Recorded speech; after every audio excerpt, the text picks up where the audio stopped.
La maison se dresse, silencieuse. Ses fenêtres sont comme des yeux vides, fixant le monde d'un regard vide. Un frisson vous parcourt l'échine en la regardant. Ce n'est pas un foyer, c'est un avertissement. Voici le 112 Ocean Avenue, la maison de l'horreur d'Amityville. La maison a une histoire sombre et tristement célèbre, une histoire imprégnée de sang et de terreur. La plupart des gens l'évitent, ils connaissent les histoires, ils ont entendu les murmures d'horreur inimaginables qui se sont déroulés entre ces murs. Des histoires de meurtres de sang-froid et de phénomènes inexpliqués. Certains rejettent que ces histoires comme de simples légendes, mais d'autres connaissent la vérité. Ils ont vu les preuves, ils savent que le mal a un jour habité ces murs. Êtes-vous assez courageux pour entrer? La maison vous appelle, mais elle ne promet que des cauchemars. Les ombres dansent, murmurant des secrets oubliés. Osez-vous franchir cette porte? La décision vous appartient. Entrez si vous l'osez. Bienvenue à Amityville.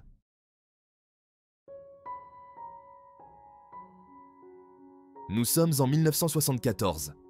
Ronald DeFeo Jr. vivait au 112 Ocean Avenue avec sa famille. Ils étaient apparemment une famille ordinaire, menant une vie ordinaire. Mais derrière cette façade de normalité, une obscurité se préparait. Le 13 novembre 1974, Ronald DeFeo Jr. prit un fusil et assassina toute sa famille dans son sommeil. Ses parents, ses 2 frères et ses 2 sœurs.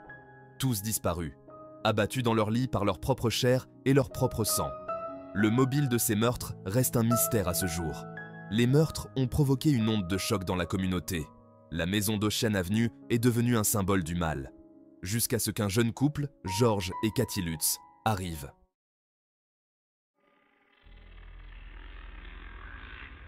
Ronald DeFeo Jr. Un nom synonyme de mal et de folie. Mais qu'est-ce qui a poussé ce jeune homme à commettre un acte aussi abominable? Certains parlaient d'une enfance troublée, un père dominateur, une vie de famille tendue. D'autres évoquaient une fascination croissante pour l'occulte, des rumeurs de séances de spiritisme, de Ouija. Quelle qu'en soit la raison, les ténèbres qui habitaient Ronald DeFeo Jr. ont grandi et se sont intensifiées. Il est devenu renfermé, instable, sujet à des accès de rage. Sa famille est devenue la cible de sa folie grandissante. La maison du 112 Ocean Avenue est devenue le terreau fertile de quelque chose de sinistre. La chaleur familiale a été remplacée par l'emprise glaciale de la peur. Le temps semblait s'étirer, chaque seconde marquant l'approfondissement de la terreur. Finalement, Ronald DeFeo Jr. a été jugé pour ses crimes, son visage impassible face à la justice. Le verdict est tombé, scellant le destin de celui qui a plongé sa famille dans l'horreur. La maison d'Amityville est restée, un témoin silencieux des péchés du père et des ténèbres qui ont suivi.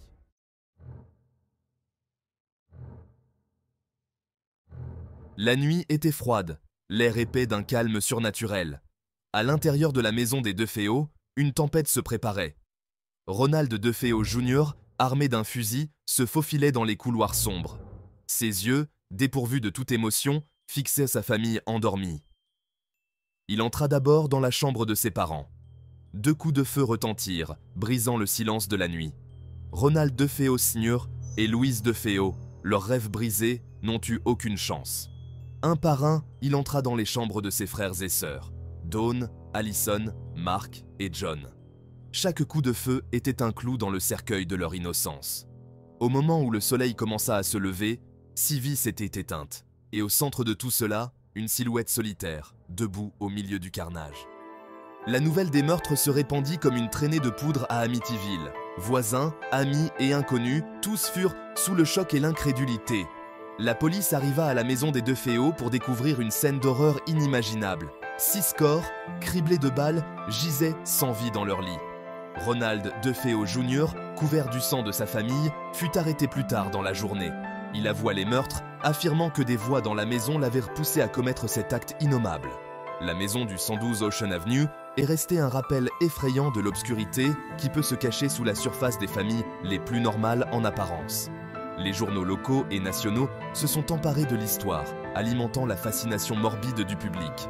Les historiens locaux ont commencé à enquêter sur l'histoire de la famille DeFeo, cherchant des indices sur ce qui aurait pu mener à une telle tragédie.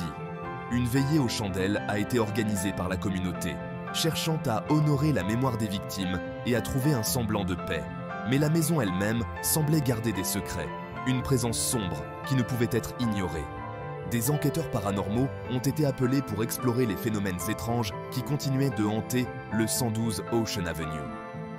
Des séances de spiritisme ont été menées, cherchant à communiquer avec les esprits qui pourraient encore résider dans la maison. La maison du 112 Ocean Avenue reste un symbole de terreur, un rappel que même les endroits les plus tranquilles peuvent cacher des horreurs inimaginables. Un peu plus d'1 an après les meurtres de DeFeo, une nouvelle famille emménagea au 112 Ocean Avenue.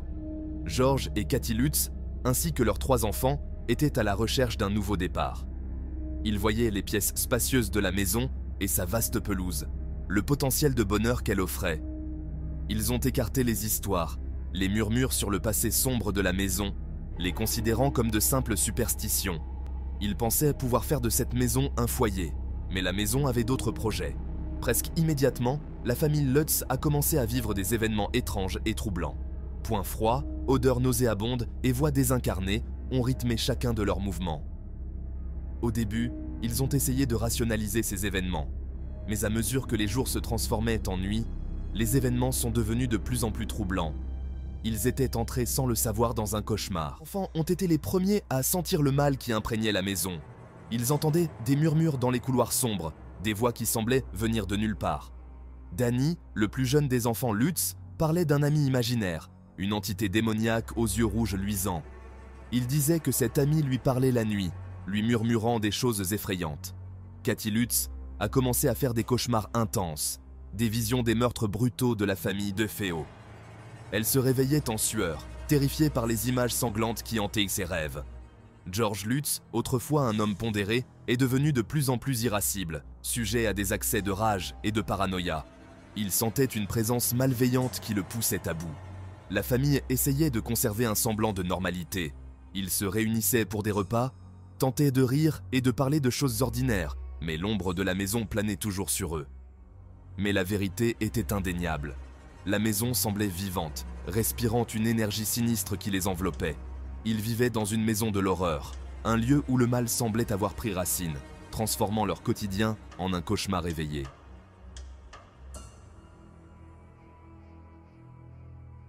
Alors que l'activité paranormale s'intensifiait, la famille Lutz était convaincue qu'elle avait affaire à quelque chose de vraiment sinistre. Les portes claquaient toutes seules, des objets volaient à travers la pièce avec une force terrifiante. Une pièce en particulier, une petite pièce sans fenêtre en haut des escaliers, dégageait une aura de pur mal. La famille Lutz l'appelait la chambre rouge. Désespérée, la famille Lutz a fait appel à un prêtre local, le père Mancuso, pour bénir la maison. Mais lorsque le père Mancuso a franchi le seuil, il a été accueilli par une force invisible, un mur de mal pur qui l'a fait fuir de la maison, terrorisé. L'échec de la tentative d'exorcisme du prêtre n'a fait que confirmer les pires craintes de la famille Lutz. Ils étaient prisonniers d'un enfer vivant. Pendant 28 jours et nuits terrifiants, la famille Lutz a subi un déluge incessant d'activités paranormales. Des bruits étranges résonnèrent dans la maison, des objets se déplacèrent d'eux-mêmes et des apparitions fantomatiques hantaient chaque coin sombre. Leur santé mentale était mise à rude épreuve, leur morale brisée. Chaque nuit apportait de nouvelles terreurs, les laissant épuisés et désespérés. La maison était devenue leur bourreau, leur geôlier. Les murs semblaient se refermer sur eux, les emprisonnant dans un cauchemar sans fin. Finalement, le 28e jour, leurs corps et leurs esprits poussés au bord de l'effondrement, la famille Lutz a pris la décision de fuir le 112 Ocean Avenue.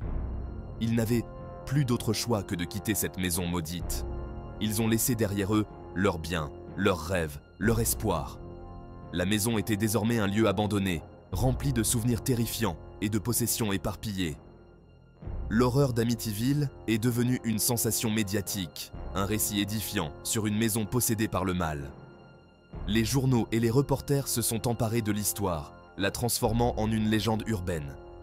La légende de l'horreur d'Amityville perdure, un rappel effrayant que certains endroits sont à éviter à tout prix. La maison, avec son atmosphère sinistre et son passé troublant, reste un symbole de terreur et de mystère. Le récit poignant de la famille Lutz sur ces 28 jours de calvaire a provoqué une onde de choc dans tout le pays.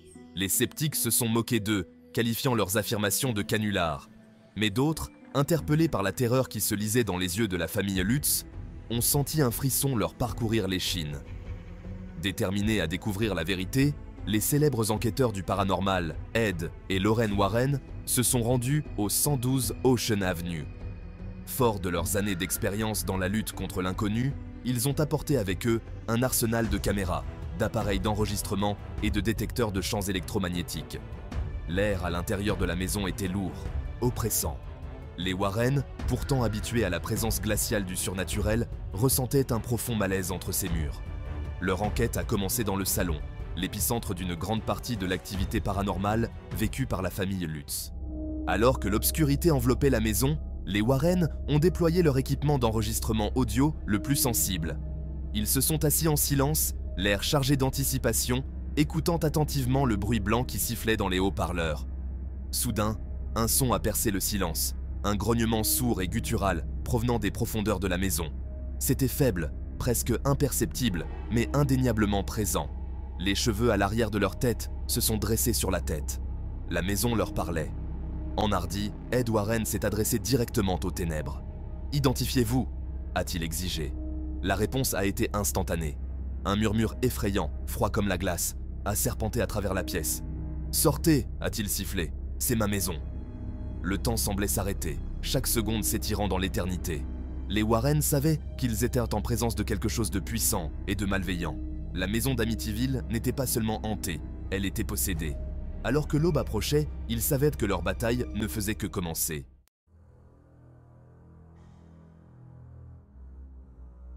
Au fur et à mesure que la nuit avançait, l'activité paranormale s'est intensifiée. Les portes ont claqué avec une force à vous briser les os. Des objets ont volé à travers la pièce comme propulsés par une main invisible, et la température a chuté jusqu'à un froid surnaturel.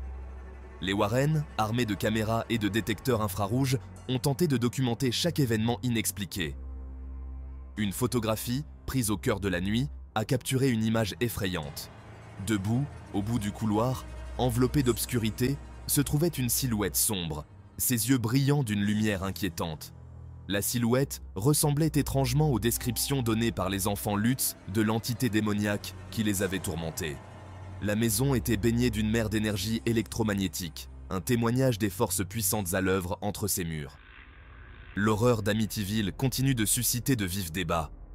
S'agissait-il d'une véritable hantise, d'un aperçu terrifiant, d'un royaume au-delà de notre compréhension, ou d'un canular élaboré, d'une manipulation cynique de la peur à des fins lucratives? Les frontières entre la vérité et la fiction se sont estompées au fil du temps, alimentées par une couverture médiatique sensationnaliste et des récits contradictoires. Les sceptiques soulignent les incohérences dans l'histoire de la famille Lutz, les divergences dans les chronologies et les événements. Ils soutiennent que l'activité paranormale a été soit exagérée, soit carrément inventée, une tentative désespérée d'échapper à la ruine financière après l'achat d'une maison au passé macabre. Après tout, qui ne serait pas attiré par une histoire d'une horreur aussi inimaginable? Les partisans rétorquent par la terreur évidente dans les voix de la famille Lutz, les détails effrayants corroborés par des témoins indépendants, dont les Warren. Ils soulignent les phénomènes inexpliqués, les preuves photographiques et audio qui continuent de défier toute explication rationnelle. La peur et la suggestion peuvent-elles à elles seules expliquer des témoignages aussi convaincants? Le débat fait rage, chaque camp s'appuyant sur ses propres interprétations des preuves, ses propres croyances sur la nature de la réalité. La vérité, comme la maison elle-même, reste enveloppée d'ombre, un mystère qui continue de captiver et de terrifier à parts égales. Indépendamment de sa véracité, l'horreur d'Amityville s'est profondément ancrée dans la tapisserie du folklore américain. C'est une histoire qui a captivé l'imagination du public, engendrant d'innombrables livres, documentaires et longs métrages. L'image emblématique de la maison, avec ses fenêtres distinctives en forme d'yeux, est devenue synonyme de hantise, un rappel effrayant de l'obscurité qui peut se cacher sous la surface de l'ordinaire. L'histoire a transcendé ses racines de Long Island pour devenir un phénomène mondial, un récit édifiant murmuré autour des feux de camp et lors des soirées pyjama. Elle fait écho à nos peurs primitives, à notre fascination pour l'inconnu, à notre curiosité morbide pour ce qui se cache derrière le voile de la mort. L'horreur d'Amityville a également eu un impact profond sur la culture populaire, influençant d'innombrables autres histoires et films d'horreur. C'est une histoire qui résonne avec nos peurs les plus profondes, nos angoisses concernant la sécurité et le caractère sacré de nos foyers.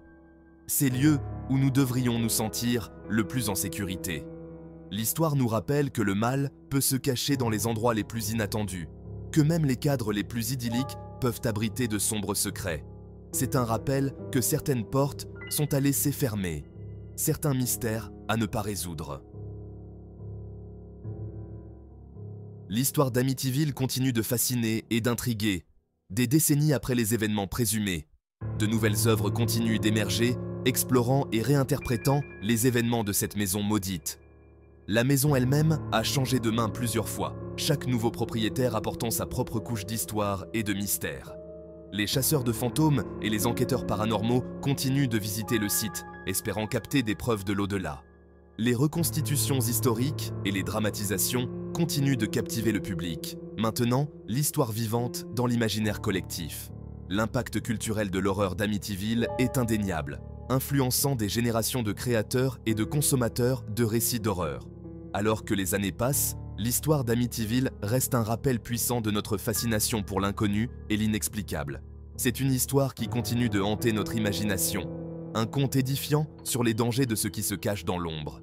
Et ainsi, l'histoire d'Amityville persiste, un chapitre sombre et fascinant de notre folklore collectif, un mystère qui refuse de mourir.